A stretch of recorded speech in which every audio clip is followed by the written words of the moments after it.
Hello there. I hope you have a drink and something to snack on. Allow yourself to block out your surroundings and tap into our conversation. You are listening to the Safe Room Podcast with yours truly, Sean Williams. Welcome back to the Safe Room, ladies and gentlemen. I'm your host, the President Sean Williams, and today we have a very special guest. We're back here at Art House TO, my home away from home. I love this place. I can't get enough of it. And today we have a very special guest, someone that I met back at an event, and ever since I've been keeping an eye on him. I'm like, you know what? This guy is like top tier. He's top tier at what he does. Listen, he does photography, videography, branding, content creation. Should I continue? Because there's a lot. There is a lot. If you have not heard of Duff Media, I think you guys are not on social media, period. But if you are on social media, then you must hear of Duff Media because they are doing their thing. And I got the man here himself, the man of the hour, David Duffus. David, how are you doing, man? Dude, Sean, I'm great. Thanks for that introduction. You flattered me, brother. I appreciate you. Of course, listen, I do my absolute best to give people like the most notorious introductions. Nice. Well, you did a great job there. I appreciate it, man. How are you doing right now, man? I know it's a Friday afternoon, it's February, so the weather's kind of getting better outside, man. How are you feeling? Honestly, man, I'm feeling good. I honestly can't complain, man. Kids are healthy. It's cold outside. That's what we got to deal with. I was actually thinking today, I don't know if it made sense to put on my snow tires because I put my snow tires on, I put them on super late over Christmas time. I was trying to hold out. I put them on. There's been one snowfall and I'm like, why did I even put these on? There's no snow at all. It's just cold, which is the worst part of winter. But other than that, man, everything's good. I mean, that's good to hear, man. I mean, I took the transit to get here. It took me about an hour. It's a nice little ride. For me, I live near Jane and Wilson. So if you're one of those individuals that enjoys long train rides, then that was me. I'm like, yeah, I'm just going to listen to my music, just kind of zone out of all the stresses, all the things that are bothering me in life, just kind of, take it one step at a time. That's it, man. So I went to Ryerson for university. I guess it's TMU now it's called, but I used to take the train all the time. It's the best. You can just chill out, listen to music. Read if you want to read, but you can just zone out. And now there's audiobooks and podcasts and everything. So it's not a bad thing to be on a long commute. For real. Okay. So we're going to get into everything in terms of just Duff Media, the work that you guys do there, just your personal journey. Because like I said, you do a lot: photography, videography, content creation, branding. There's a lot. I even went to the website. I saw real estate. I'm like, what? Real estate? Hold on. Let me find out. Right. Yeah. So before we get into all the main questions, we have to start off with our opening segment, the hot seat. Don't worry, the name is not as intimidated as most people think. It's very chill. Very chill. All right. I'm going to ask you 4 questions. I just want you to answer them to your best ability, okay? Not a problem. Not a problem at all. Okay, so outside of the work that you do, tell me something about yourself in one sentence. In one sentence? Father of 2, super sporty. Baseball's my first love. I love watching football, though. Steelers are my team. Go Jays, go. I think you're the second person to come on and say they are a fan of baseballs, which I really appreciate. Yeah. Yo, I feel like that's super rare. I feel like a lot of people don't like baseball. It's not as exciting as, basketball or even football, or we're in Toronto, right? People love hockey, but I love baseball. I love playing it, love watching it. It's my first love for sure. Yeah, definitely. I'm the same. I've been watching baseball since I was young with my dad. We would always watch all the Blue Jays games when it came on. And people don't understand when postseason baseball comes around, it gets hectic. It is super crazy. You go to those crowds, it is just the atmosphere is just amazing. And that's what it is, man. I think playoff baseball, I don't know if there's anything that, to me, there's nothing that compares. Just you're hanging on every pitch and it's just so exciting. And the crowd's obviously going bananas because you've been working essentially the whole year to get to the playoffs, right? And so few teams get in. It's next level. I love it. Yeah. Okay. So I have a follow-up question to that. Did you hear about the Shohei Ohtani trade, or like, I guess the signing to the Dodgers? I mean, who didn't, right? Like it was almost like remember when we were trying to sign Kawhi back to the Raptors and it was like the Kawhi watch and oh we're gonna Kawhi and dine, we'll give you free food if you stay. And it's so tough. Everybody was on the Otani wants to come to Toronto, it's multicultural, all those great things, but it's tough, man. Like the guy already lives in California. He's from Japan, right? So Japan to LA is as close as you can get, right? If you're coming to North America. And it's like he's rich. So it's like he's already rich. Baseball aside, would you want to move and live in Los Angeles and be rich or Toronto and be rich?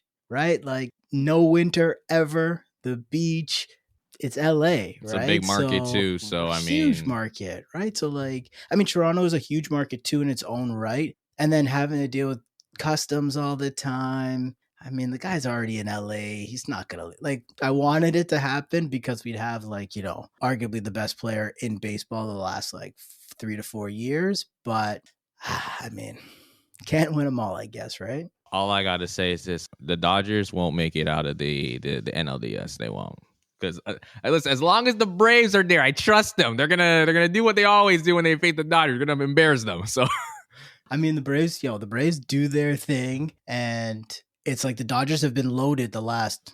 It feels like the last like 10 years. They've been absolutely loaded and they just can't get over that hump, or they win too many games in the regular season and then they can't, figure it out in the playoffs. But I mean, it's hard to bet against them just because, man, they're so loaded. And every year they just get even more loaded. So yeah, we might have to do a part two because I definitely want to talk more baseball, like on let's like do it. separate conversations. But I know you mentioned fodder too. That's great to see, man. Again, you being a fodder, like I know for you, like how's that experience?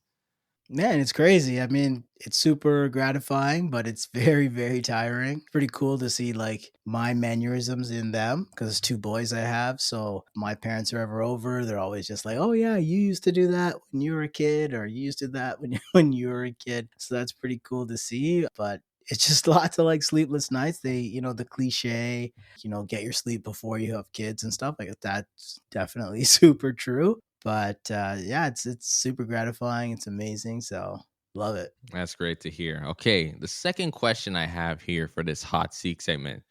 I want you to name a client you've worked with that has made you smile when you were having a bad day. So I mean, there's lots of clients for sure that I've interacted with, and I feel like a lot of the clients I work with, I have a great relationship with. I've just been lucky. I don't know, knock on wood, to just work with some really great people. One I can think of is a real estate agent in Durham, and he sent me a DM of a screenshot of a DM that he got from somebody else saying, he's a real estate agent, and he got a DM from somebody saying, I've been watching your videos for the past couple months. I really like what you're doing. I've got a couple investment properties that I want to sell, and I want you to sell them for me. I really trust what you're saying. You know what you're talking about. And like, we've been doing business. I've been creating like personal content for him, personal branding content for him for the last almost 6 months now. So it was like directly because of what we've created together has got him now a client that has multiple properties. So like that stuff just brings a smile to my face. Like, oh, I could help somebody else out in their business with the stuff that I'm creating for them. And it's cool, like just like see the stuff that we've done like on his social media and people, hitting him up and commenting on it and stuff like that. So that's like always super exciting. Yeah, that's great to hear, man. I feel like anytime you have someone that you worked with as a client to just follow up and say, like, hey, like, you're doing some fantastic things. I want to work with you or continue that relationship. It's always like validation on the work that you're doing. Cause sometimes we tell ourselves as entrepreneurs or whatever arts or profession we work in, we feel, damn, like if I'm not hearing from people, like, do I really want to keep doing this? And then, you hear Right. those responses, those positivity in terms of just like, hey, you're doing your thing, bro. Like you're making sure that, you're staying consistent to your work ethic. So, I mean, yeah, it's always a satisfying feeling. Yeah, for sure. And like done like a lot of work in real estate. That's kind of like where I started. And with real estate agents, when you create media for their listings, it's funny, like real estate professionals will know. It's like if you hear nothing from them, then you know things are good. Like if you create video and photos for a real estate agent and they just don't say anything, you're like, oh, everything was cool. If you hear from them, they're like, oh, can you remove this from this picture? Oh, this video, can you whatever? So it's like if you're doing your job well, a lot of the times you just don't hear back from them. So I can definitely like empathize and sympathize with that, where it's like if I'm doing my job well, I'm just not getting a lot of feedback. But I guess, that's just the entrepreneurial road. Definitely, for sure. Okay, the third question I have, an interesting fact that you rarely share about yourself. Ooh, getting deep right away. I love that. I like this questioning. Something that's I don't really tell a lot of people about. I'm not ashamed about it at all. But in the early 2000s, I was a DJ. So I was just like a bedroom DJ for the longest time. And then I was out in Thailand for a couple years, which we can get into later too. I was out there teaching for a couple years, and I was actually a resident DJ at this club. It was called Club Martini, and I was doing that for 8 months. I was a resident DJ, so I don't really tell many people about that because it feels like an absolute lifetime ago. Wow, that's very interesting. Like I never think that. I kind of get that feel of you of being like a DJ. I guess maybe just for me, because maybe like I'm looking at your background, like the lights and like the settings, and just like I could just imagine you having like a little spin track, everything, just like. Right? But that's great to hear, man. That's great to hear. I feel like that's a very interesting aspect about you as well, especially for someone like who's worked in real estate, worked in media. Then like there's DJ. There's like so many different branches of you that kind of people can get in tap with, which is so different. I feel like for a lot of people, especially if you're focused on one thing, that's not a bad thing. Obviously you're kind of known for a certain aspect of the work that you do, which is really great because it's shown that you master it. But I think for you, being able to have all these different, occupations, or at those moments where you worked on this, or I tried this out, or I've tried this out, I think it's really great because it really makes you a unique person at the end of the day. Yeah, for sure, man. I mean, it's like it's definitely built my experiences, right? So, DJing and then taking that into all of my different aspects. But yeah, when I think about DJing, it's just like, wow, that's feels like a completely different guy, like a completely different world. Like I still have my turntables, which have now come with me on this is now our third house that I've like brought them. Haven't taken them out of the package in like years, just in the box. Like my crates were at my parents' house for the longest time. And then a couple years ago, my dad just threw them all out.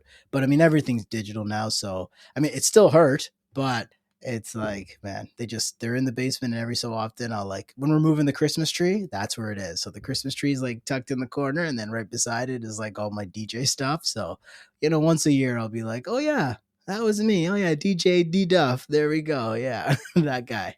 Yeah, man, absolutely. Okay, so the final question for this hot seat segment that I want to ask is, what is your personal safe room? So what is a safe space? It could be physical, it could be mental, that allows you to be your authentic self.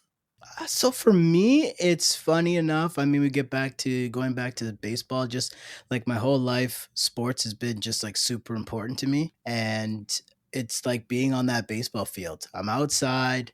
I'm in like a place that I feel like I have a lot of control of. Just like the main sport that I feel like I was the best at, and I just feel like super comfortable in outside. And no matter like what's going on in like life, like business wise, things are crazy, didn't sleep because of the kids or just whatever's happening. If I'm out there on the baseball field, it's like I can just immerse myself in that. I'm around like good friends, and I can just kind of zone into that and not have to worry about anything else. So if I'm there on the field, that's like for sure my safe room. Okay, like what position did you used to play for baseball? So I still play, and I play shortstop. Oh, shortstop? Damn. That's a tough, like that's one of like the toughest positions out there too. Yeah, for sure. Yeah, like for me, like I was literally center field. Nice. Like the thing is, like people say that, like, oh, if you're playing baseball in real life, sometimes if you're in the outfield, it's like one of the most boring parts of the game because, like, unless there's a lot of action coming your way, you're mostly just standing there, just waiting for the next pitch, or like, Right. it's just not that much gonna happen. And most of the time, it's like you'll get like a ground ball, and that's usually for the infield to like deal with. But unless someone's like hitting dingers into like the outfield, it's like, yeah, I'm just gonna be chilling for maybe like the next 30 minutes or perhaps, I don't know. Right. But I mean, I like the outfield because you get to like relax a little bit. Infield, like you're definitely like more engaged for sure, like throughout the game. Like, as I get older, I'm like, I try to get out in the outfield a little bit more so I can just kind of chill out. But like always like loved infield and like you're just like in tune and you're always, you're like the captain of the infield, right? The shortstop's the captain of the infield, the center fielder's captain of the outfield, right? So if you're playing outfield, you're playing center field, that means you got wheels, right? So you must be pretty quick. Yeah, like I remember it's a couple moments like, when you're playing baseball, you have to put the shift in. Like sometimes like I would be so frustrated. I'm like, where is this guy going? Like I'm looking at my fielders. I'm like, yo, move more to the left, man.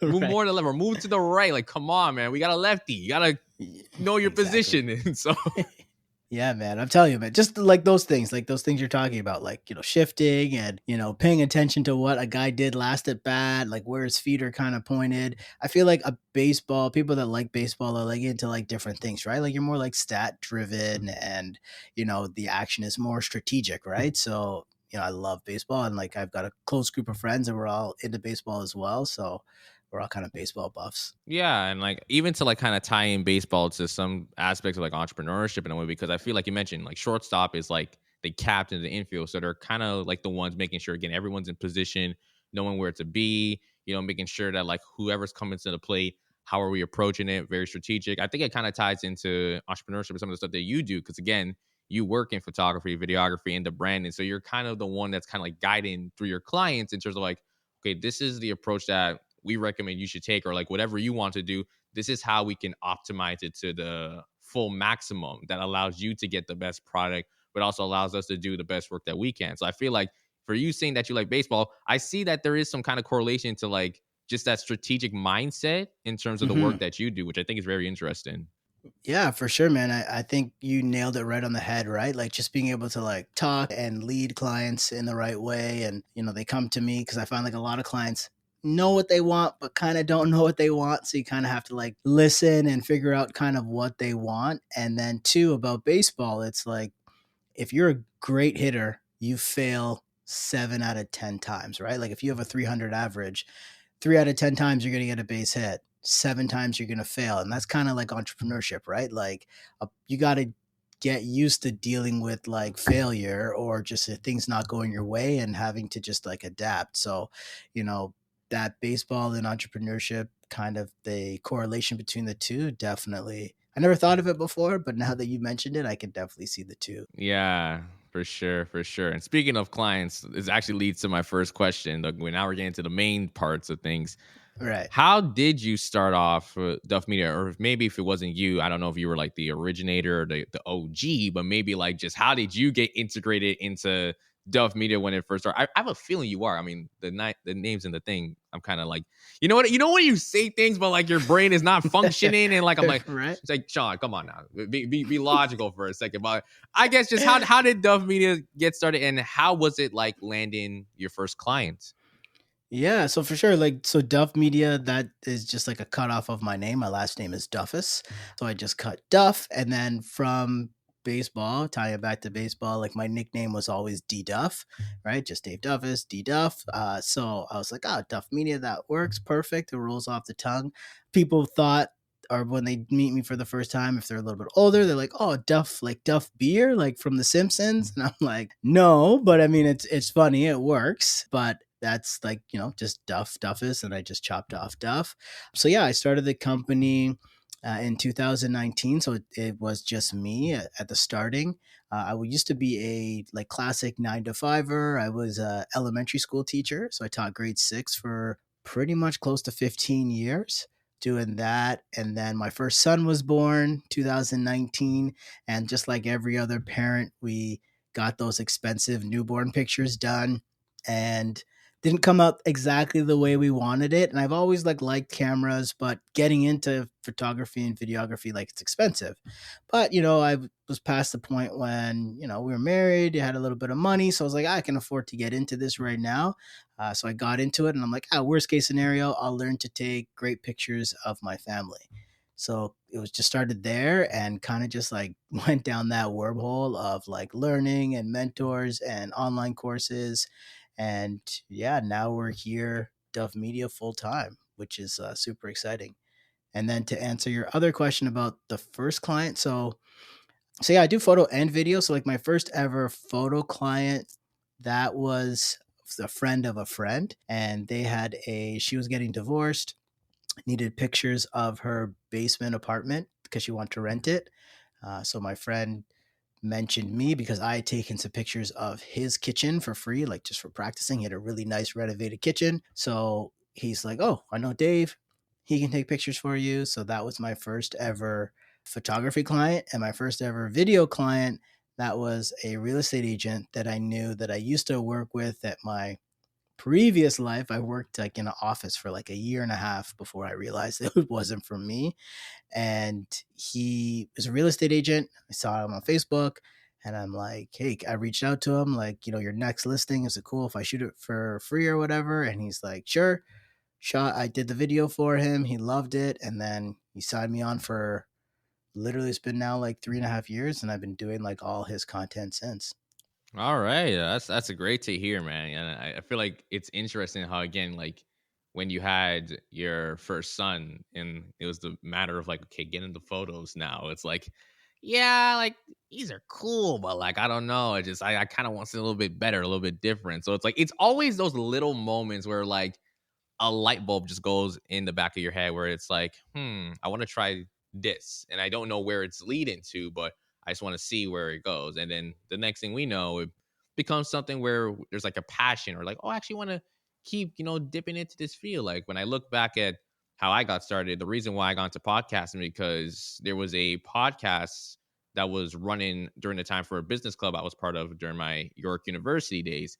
And I really enjoyed the conversations. I really enjoyed talking to people. So I thought, you know what? Maybe there's something I actually want to keep trying out. And lo and behold, we're here now. And like it stuck with me. So I felt like it's very, interesting, also inspirational to hear that, off of that little moment, having your first son, it's like such a symbolic moment as well, where it kind of led you to the work that you do right now. It's kind of beautiful. Yeah, man. I mean, the year that he was born, and I can kind of always tie that back together.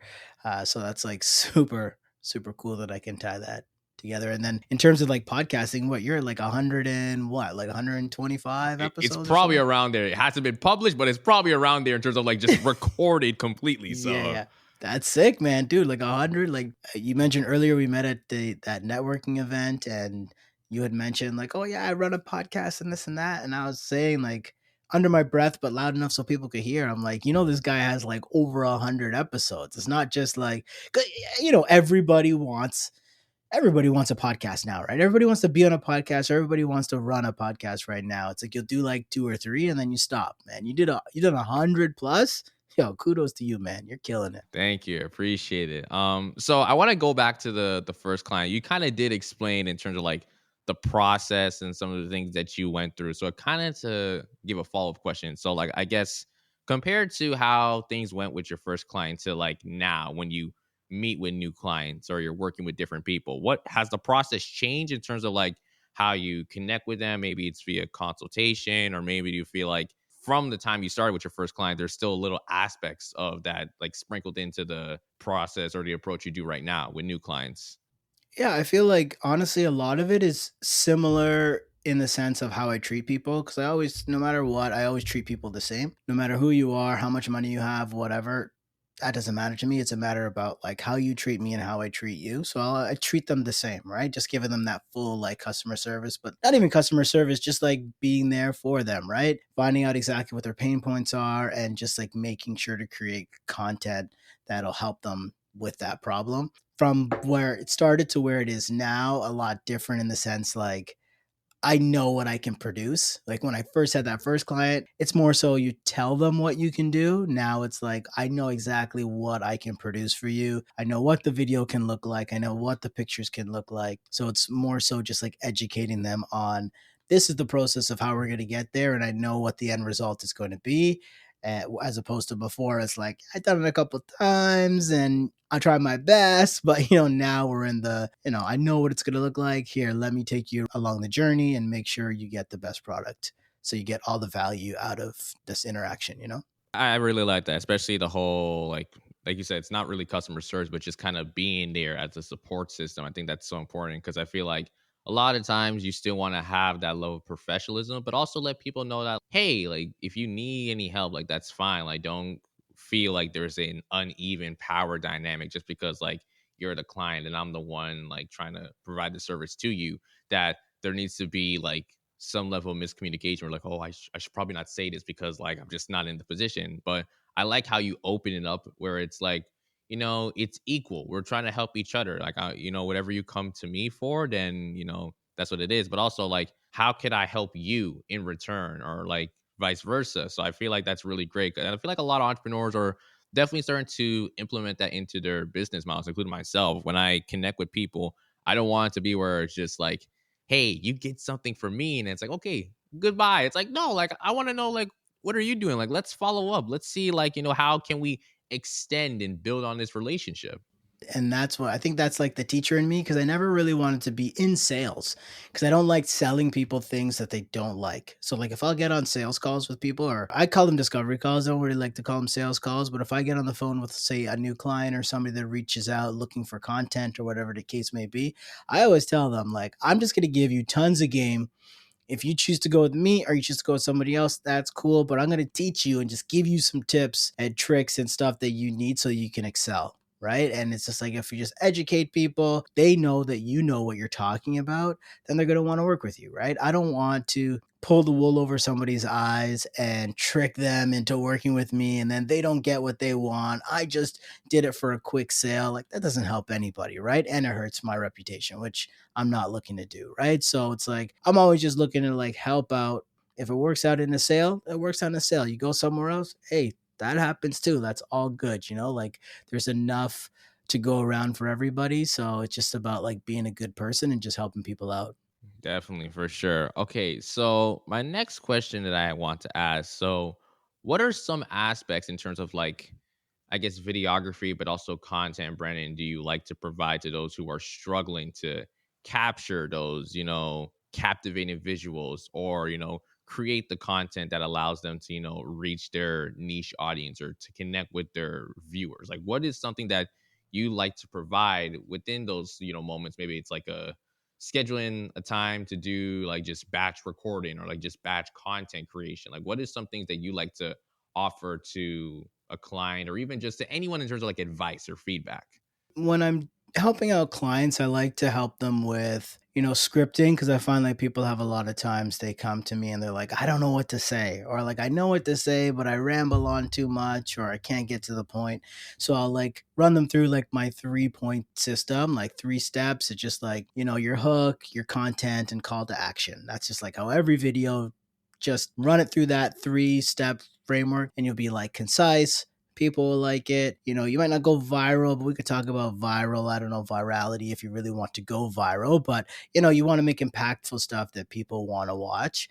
I always run people through that. And then I always tell people too, it's like I had a person reach out to me the other day and he's like, yeah, I want to do a course. And I was asking him like, how many modules do you think it'll be? How many lessons? And he was, it was 20, 25 plus. So I was like, I could help you out. It's going to get super expensive, or let me just teach you some ways and I'll just consult you on some ways that you can do it yourself because your first course you're doing. And then from there, if that first course pops off and you start, bringing in cash, then hire somebody, right? So I really always tell people it's like 3 things, right? Audio, lighting, and then your camera, right? Like everybody's got a camera in their pocket, right? Your cell phone.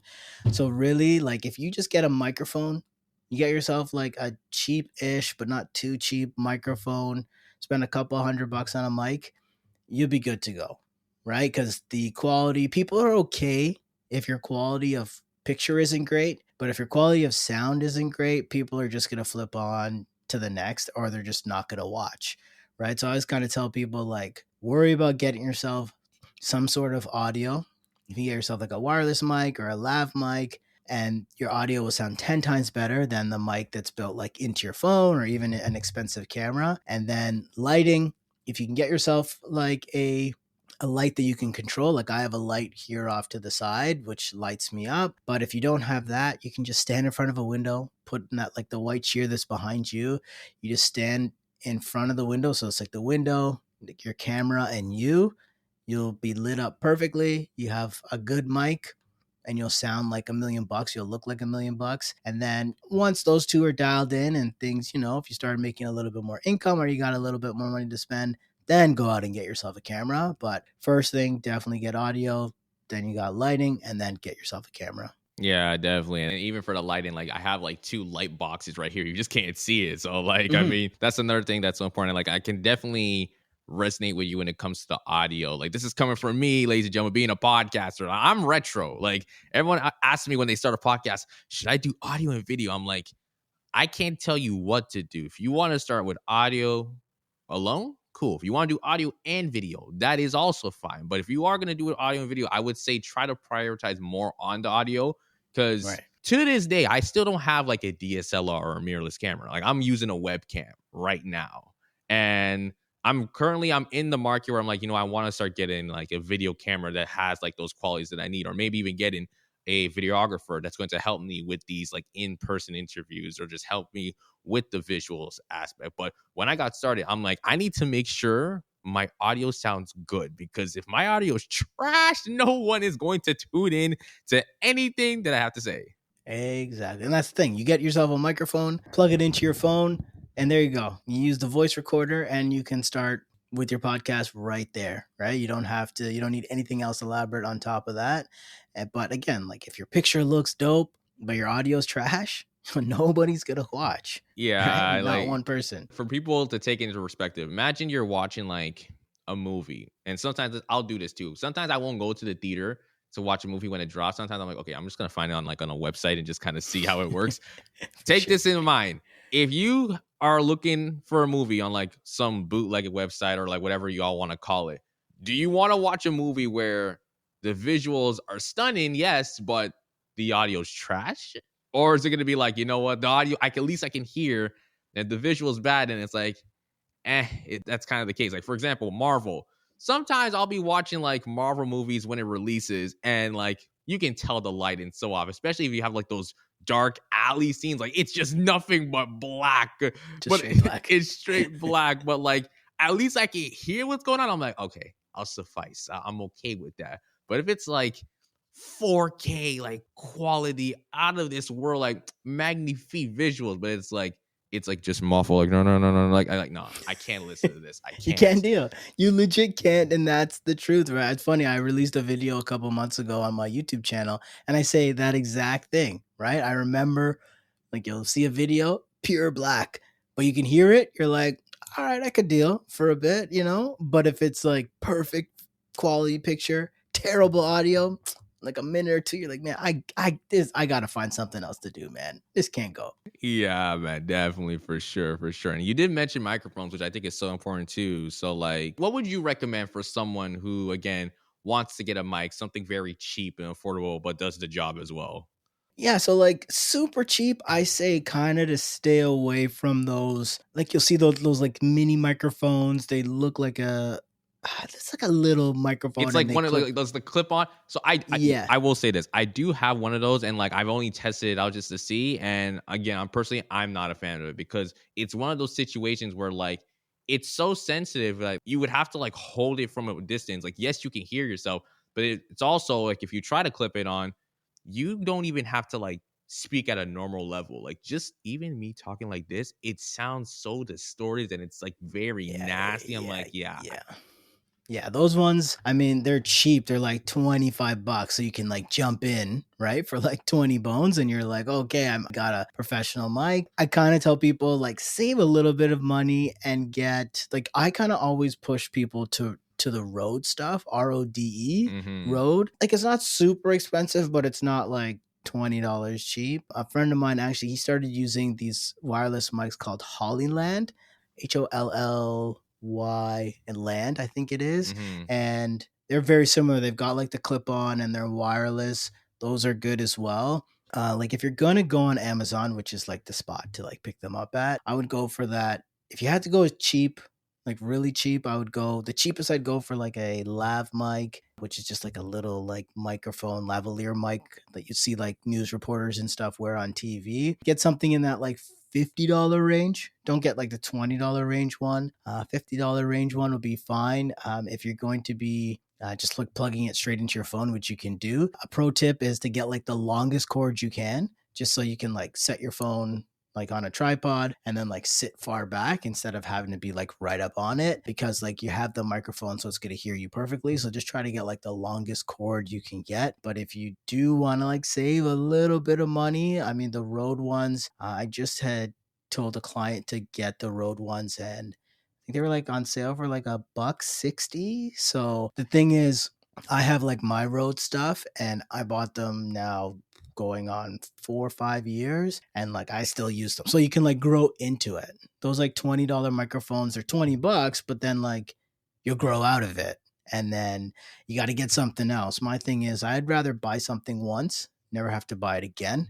So I kind of like lean towards like the Rode, which is like to me like quality is fantastic. I have a Rode mic right here, like this, like my XLR mic that I'm using for our podcast. That's a Rode one. I love the Rode stuff. I'm not sponsored. I should be because I suggest it all the time. But yeah, that's like the one I use for sure. You know what I could see you do like in the future? Maybe I'm just kind of giving you an idea, like, because this is something I'm trying to like. I want to do something where like I'm reaching out to companies like Rode or Shure and like trying out their equipment. Hopefully, in the future, it could be just something where like, okay, I don't have to always ask them. Like they'll just say like, hey, Sean, like we have this product, we want you to try it. Like show it on your YouTube channel. I can see that for you too. That'd be dope, man. I mean, I tag them all the time. If I post like stuff, I'll tag them and be like, yo, hit me up. But I mean, I think it's got to, you have to be like at a certain level of like, let's say Instagram followers or YouTube subscribers. I think like once you get to a certain point, over 10,000 or whatever the case may be, and then they see that reach that you have and they'll kind of pay more attention. I don't know about us little guys. They're just like, you guys go to the store and buy it like everybody else. Yeah, I feel you. I feel you. But I do really appreciate you going over the microphones because again, I think that's so important for people. And also like even the lighting, like what is something that you would recommend for people, let's say their lighting is not up to par, or maybe they feel like the space I'm using right now is just not giving me like the best natural light to use. Yeah, for sure. I think with lighting, I would start with like the flat panel lighting. So it looks like just like a box. I actually have one right behind me, and it's the brand is called Newer, Neewer. Yeah. So they make like a ton of budget friendly but very versatile and like they last long types of lighting. So like the flat panel lighting I would go with. There's like two types you can go with. You can go with the bicolor, which is like two color, or the RGB, which is like red, green, blue, which you can change to any color. So I would lean towards the red, green, blue just because you have like more versatility. You can change all the colors and stuff like that, make it red, make it blue background like I have right now. But yeah, with those, I'd buy those in a pack. So mine, the pack that I bought came with two lights, two stands, bag, and then two soft boxes. So soft box is essentially just something that's going to make the light softer. I would go flat panel because they're super versatile. You can like put them in a bag, take them wherever you need them. They get bright enough for what you need. That's like a great place to start. If you're going to want to step it up to the next level where you have like a big soft box like I have here, like you were saying you have in your scene, I go with the Godox SL60W.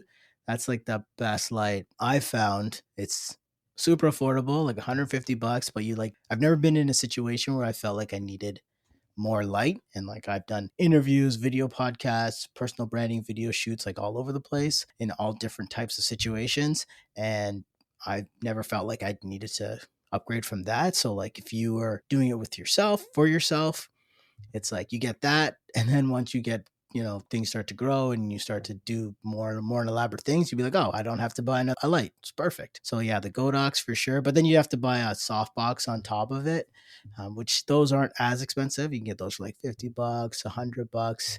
But definitely I'd start with like the flat panel lights just because they're super versatile and you keep them forever and that'll light you up really good. Definitely, for sure. And I know you did mention the script aspect of things. So obviously having the hook, the content, and call to action. Speaking of content, you did tell me that you have a content coaching program that you launched as well. So like I would love to hear more detail in terms of that because I know there's some people listening that probably need something like that.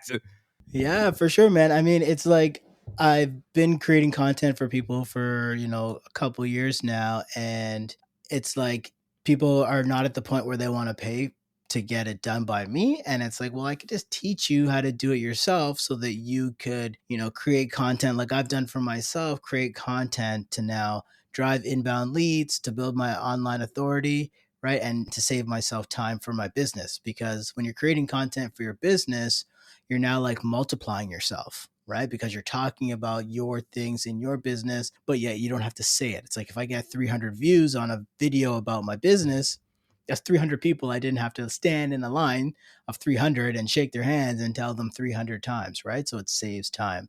So yeah, so I've started a coaching business, one-on-one coaching, and we're going to be moving into like a group coaching business that'll have a course as well that's almost complete.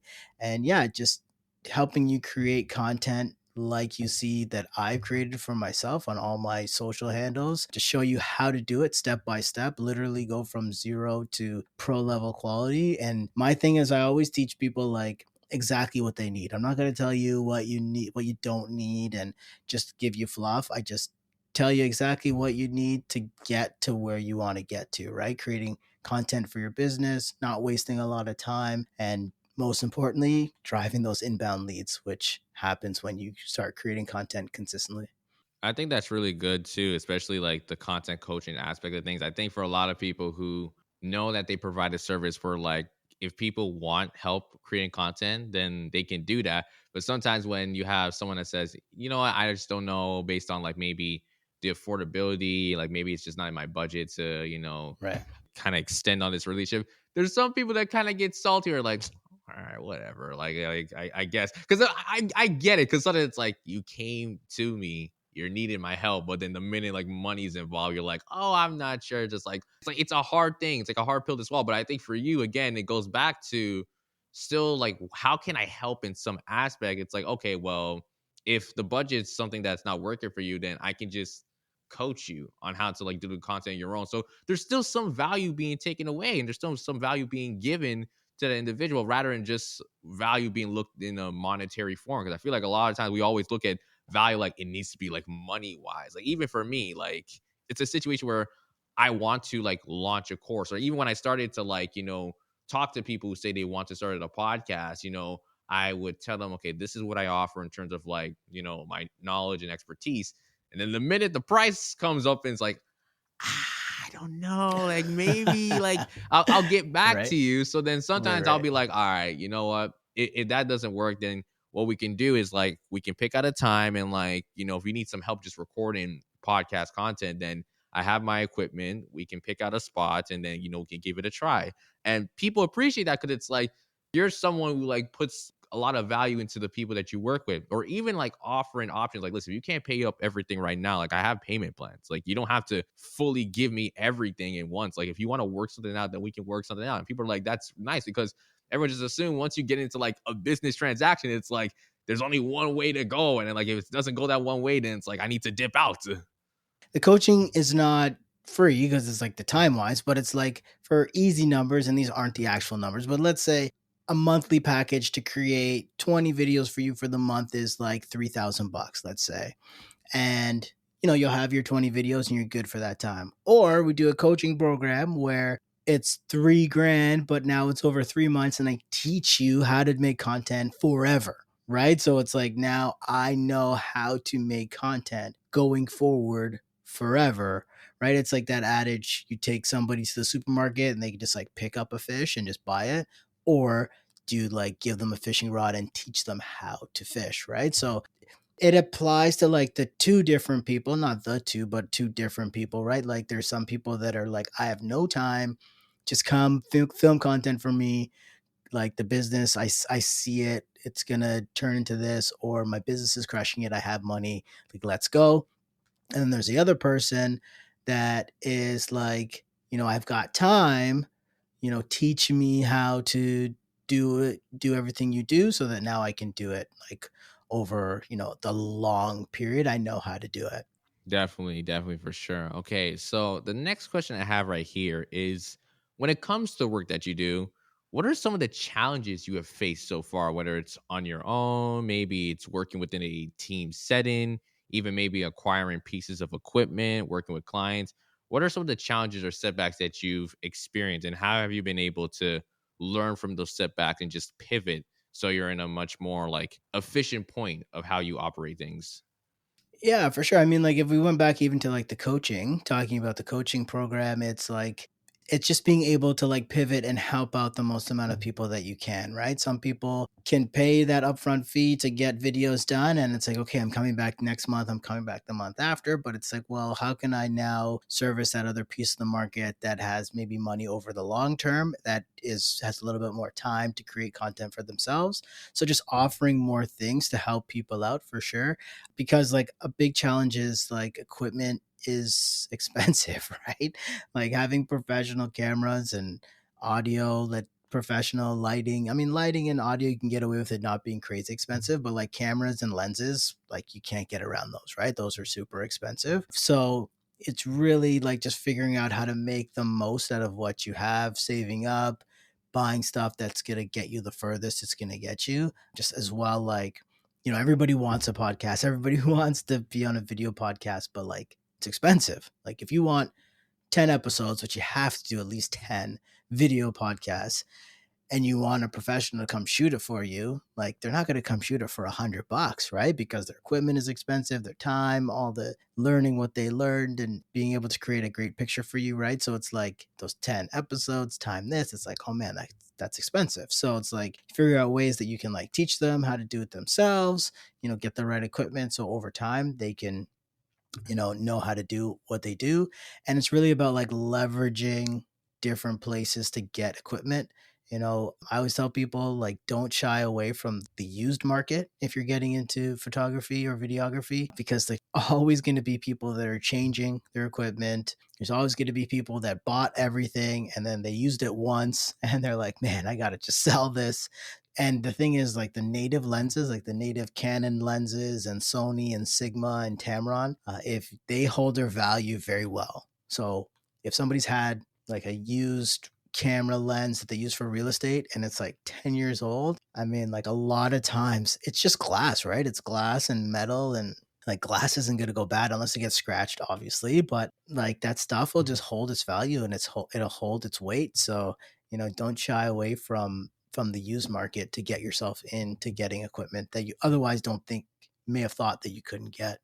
Yeah, I think that's really good, especially that used market thing. I think that's something I never even thought about. But like I do understand that aspect too of like there's people who use equipment and then they'll just say, yeah, this is not for me. Then like Right. I'll put it for sale. And it's always good to like be in like circles where people who have like those pieces of equipment. So again, it's like, hey, like maybe could I rent it out for a certain amount of time? Let's say, I'm filming content, but it's like, okay, I don't need it like every single time, but maybe for like based on my schedule, I film content twice a week.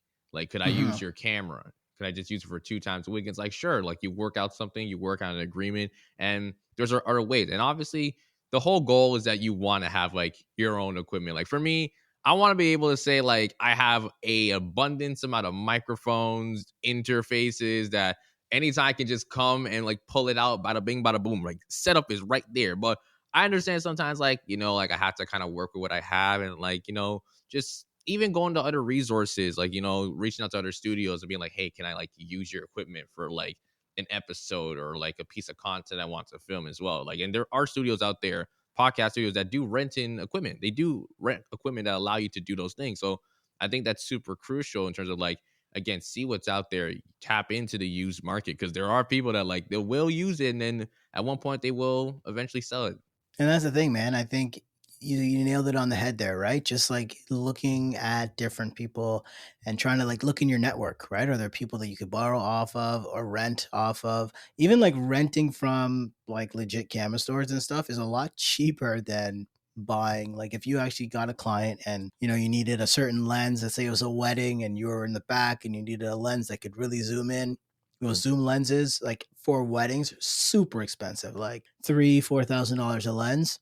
But if you rent them, you could rent them for the weekend, $100, a couple $100. If you're getting paid what you should be getting paid, that's like not a big thing, right? So, and I think it's funny you bring up like a studio. That's something that like I flirt with literally every day. I'm like getting a studio space or like a podcast studio space. And I wonder like could I rent it out? That'd be so sick. And just have a place to just create content all the time. So I mean, I'm always looking for new studio space because you meet clients from all over the place, but it's something I'm always thinking about. Definitely, definitely. Okay, so I have this little activity portion, but another question I kind of want to ask. So let's say I am someone getting started in terms of like I want to create content. Let's say I'm a influencer on social media and I want to create content for my YouTube channel. I want to use like films or like clips that I can post on my TikTok, on my Instagram. And let's say I come to you just for like some advice. It's like, what would be the ideal setup for me as a beginner if I want to start into like content creation? So I'm able to get the best audio. I'm able to get good visuals. Now I would say the best visual because again, I still believe the audio comes first before the video. That's just kind of on 100%. me. So like, how Yeah. can I get the best audio, good visuals to start, and good lighting that allows me to, start off on the right foot? Eventually, I wanted to like upgrade and definitely improve on my setup in terms of how I would film content. But like, what would you say is an ideal setup for anyone who's getting into content creation? Yeah, for sure. I mean, like, do we have kind of like a starter budget? We're saying like $500 or less, or what are we looking at? I want to say like, let's say 750 because I mean like, Oh, 750 750 you could be set up. Like you would be straight for 750. Because the thing is like if you're looking at microphones, I would tell you to get the Rode Wireless Me. That's like the new one. And that one will give you one microphone, or it's actually two mics now, and that can plug right into your phone and it'll give you perfect audio. It's got like 32-bit float audio, which means nothing to the average person, but what that actually means is like you can't clip it. So that means like you can't muffle. You could scream into it and it'll automatically bring the volume down. So you need like no audio experience to get these things going. Literally, you just turn them on, plug them in, and go, and you'll get perfect audio. So I do that, spend $200 on that. Then I would get the two newer panels, the NEEWER, newer light panels, RGB. You get a pack of those two in a bag, stands, plugs, batteries might even come with it, soft boxes. That will probably run you about, I mean, if you can get a good deal on them, I got mine for about like $200. You just have to like watch because sometimes they go like way up to like 400 or 500. Never buy them at that price, and there's just so many of them. So you probably get it, let's say 300. So now you're at 500. And then for lighting and audio, you're straight right there. And if you got any iPhone, because any iPhone, I had the iPhone 8 for the longest time. I just upgraded to the 15, but I had an iPhone 8 for the longest time. And I'm pretty sure it's shot in 4K. It's at like 8 Ultra HD or something. And that's like an old phone. So if you have anything previous to that, an iPhone 10, 11, 12, 13, like you don't need to upgrade your camera because your audio is going to be on point and your lighting's going to be crispy. So, I mean, you could really get all that for like $500. And oh, you're going to need a tripod. So get yourself a tripod if you're going to put your phone on the tripod. That's just going to hold your phone. Again, if you're just going to be doing TikToks like at your house or whatever, get one of those off Amazon. $25 we're looking at, and that's it. Tripod, audio, and lighting, 500, and you're ready to rock and roll to make like great content. And then if you want to edit the stuff, get the free app. It's called CapCut. You must have seen it now. It's everywhere. But yeah, you can chop stuff up in CapCut. For the longest time, man, I was chopping stuff up in the Instagram app. So Instagram released, because CapCut was everywhere. So Instagram was like, man, we got to put a video editor into our program as well, or into our app. They did it, and like you can get away with the basics. It's got transitions in it if you need it. It auto captions as well. It's not as good as CapCut will be, but CapCut is free. So, you know, we're looking at $500 and you could be, the next influencer on TikTok or Instagram easily. That's good to hear, man. That's good to hear. And like even you mentioned like for the camera, like I have an XR. So I Oh, mean, you're good. yeah, like usually I film like my anytime I have any in persons, I would usually film it on here. I think one thing for people to keep in mind, just make sure that you know how much storage you have on your phone. Cause the worst part is if you're recording. This has happened to me. I've recorded and like luckily it hasn't been like as brutal, but like I had a recent recording where like it was one of those odd situations. I had more than enough storage and it was like a 2 hour podcast episode out and on video. I did one before. I did one 2 hour episode and it captured the video like completely, like top to bottom, like with no problem. So I was able to like, transfer that to like a hard drive, transfer that to my laptop. So I'm like, okay, I can get this off my phone because now it's saved. Everything's cool. I tried recording the second time for a completely different 2 hour episode. My camera just stopped at 23 minutes. Just completely stopped. I was kind of odd, but like, I don't know. It was odd, but in other situations, again, you want to make sure that you have enough space because, again, if you are recording in 4K, one thing that you can always do is like once you're done the video, it kind of goes into like how much gigabytes you've recorded. So usually I think in 4K, like for me, like on average, like a 40 to 50-minute episode, it's like 22 GB, 22, I Yeah, think. So like, I mean, if you're using quote unquote like professional camera and 4K, like 4K is huge. One thing I always tell people, like, you don't have to necessarily shoot in 4K. Yeah, your TV's 4K. Your phone screen is definitely not 4K, all of us. And 4K takes up a ton of space. So, like, all the stuff that's on my Instagram, all my videos is all 1080p. So it's not even in 4K. It looks crispy just because like lighting, audio, and I'll record in 1080p. Like I can record in 4K, but like 9 times out of 10, I just don't because it's just so big, right? So it's really you just have to kind of do what works for you. But yeah, definitely like being mindful of how much space you have on your phone. And another hack with your phone is like use the back camera. So if you're going to be filming, yeah, you can't see yourself, but that front camera is less quality than your back camera is. So if you just flip it around, maybe put like a mirror behind it if you if you want to like have like an ultra bootleg hack, but I mean it works.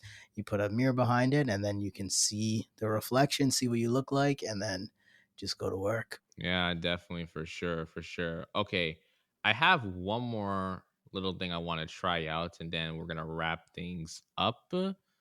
I want to do like a little fill in the blank exercise.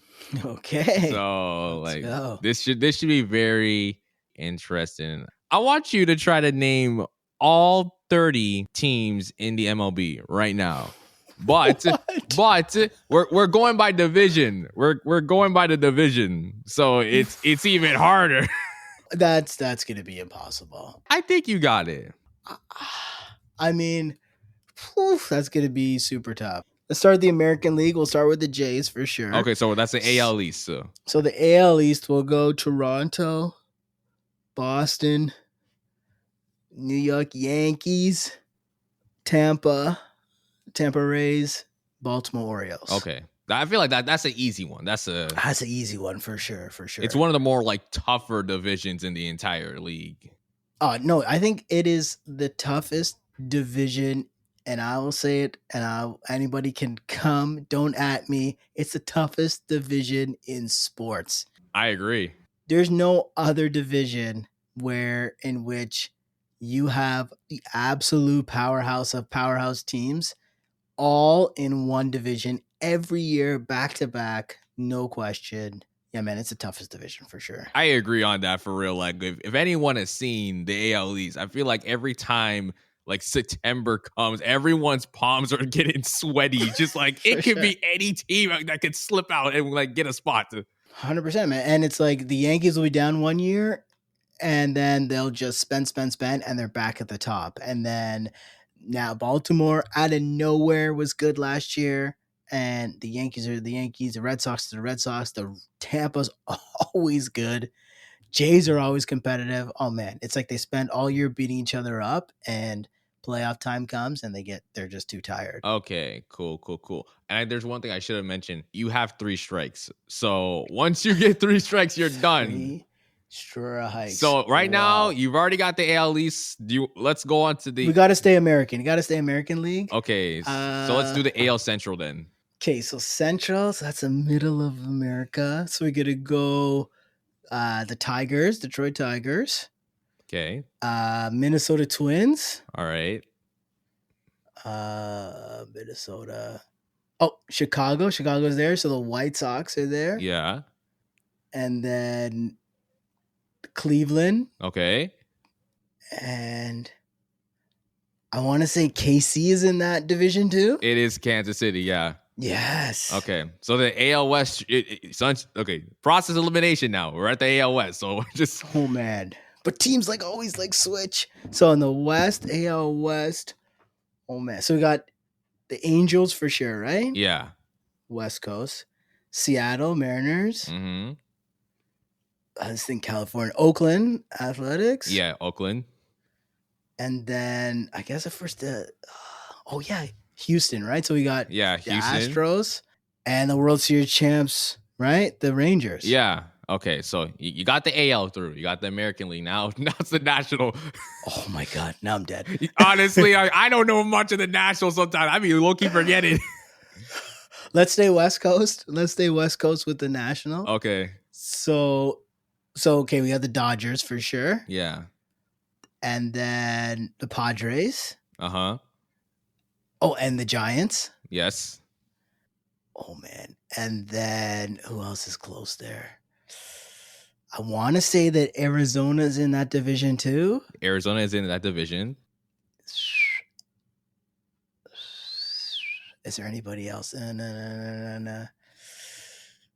I feel like I want to say the Rockies, but I'm not sure if they're in that division. But they're definitely in the Colorado. Are they out in that division? It is Colorado. Yeah, hey, boom! There we go. Okay, where are we going? Are we going to East or Central next? We got to go East. Okay. So East, we've got the Mets because New York. Yeah. Oh man, East Coast. Florida teams, right? So then Marlins are out there. Yeah. Oh, East Coast. Washington will be there too, right? Uh-huh. Nationals. I'm pretty sure the Phillies are in there too. The Phillies are there. And then same divisional. The Phillies. The Braves are in there. The Braves, right? The Braves, yeah. Okay. So all you got now is the Central. Oh, man. Central. So I know for sure Milwaukee. Okay. Milwaukee Brewers. Oh, man. The Pirates are in there, right? Uh-huh. So if the Pirates are there, then the Reds are there too. Uh-huh. Cincy. Pittsburgh. Pirates. Oh, I didn't say the Cubs yet, right? No. Cubs? The Cubs are there. You got one more. What haven't I said yet? Oh, man. Missouri. Milwaukee. Oh, I haven't said the Cardinals, right? Yes.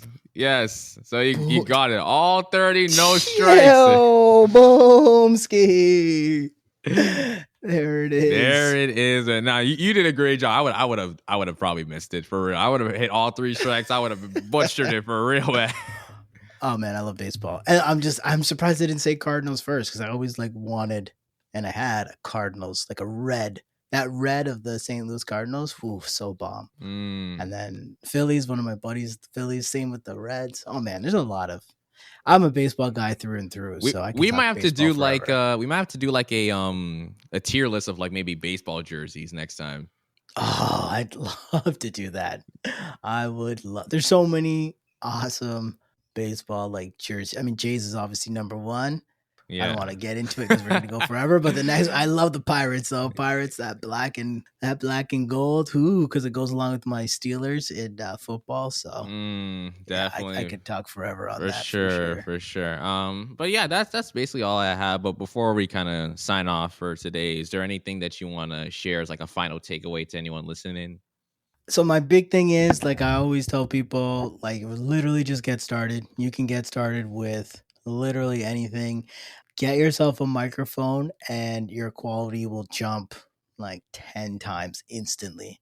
So just save up a little bit of money, buy yourself like $150 microphone and get started with content. Like everybody sees it. You're flipping Instagram. You want to get in on it. So definitely just get yourself a mic, jump in front of a window. You got your phone. You can create content. You can find me on Instagram.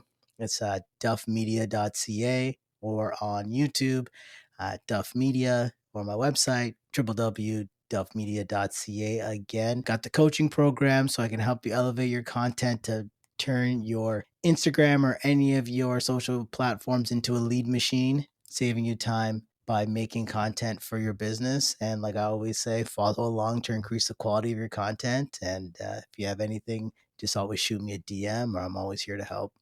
Perfect. Thank you again, David, for coming on. Fantastic conversation. Thank you to everyone listening to the Safe Room podcast this week. You can check us out on Instagram at the Safe Room Official. Make sure you listen to the episodes on Spotify, Apple Podcasts. Give us 5 stars. Give us a review. We're trying to get more traction, okay? So, like, I need y'all to, all the supporters, all the listeners, I need y'all to go out there and send a review for your boy. Send it. Say some kind words about me. Obviously, I always love to get any like nice replies, so please do your best to do that. We're definitely looking to expand onto different platforms like YouTube. Tune in for YouTube potentially in the future, hopefully soon, if I have some time to ever record. But yeah. But then again, thank you again to David for coming on, and see you guys next time.